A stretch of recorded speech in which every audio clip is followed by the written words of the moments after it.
In today's video, I'm going to show you how to open settings on Google Chrome in just a few simple clicks. This is a really quick tutorial, but it's useful if you want to change your browser preferences, manage privacy options, adjust your search engine, or customize Chrome to work the way you want. If this video helps you out, make sure to hit that like button and subscribe for more easy software tutorials. Alright, let's jump right in. First, open Google Chrome on your computer. You can do this from your desktop, taskbar, start menu, or applications folder, depending on your device.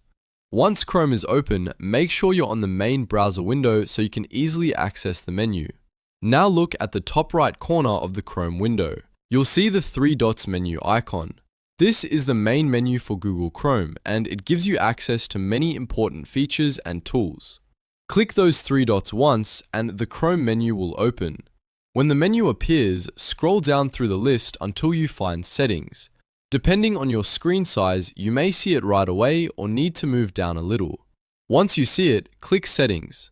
This will open the Chrome Settings page in a new tab. And that's it, you've now opened Settings in Google Chrome. From here, you can manage everything from appearance and search settings to passwords, privacy, downloads, and more. If you found this tutorial helpful, don't forget to like the video, subscribe to the channel, and turn on notifications so you never miss a simple tech guide. Thanks for watching, and I'll see you in the next one.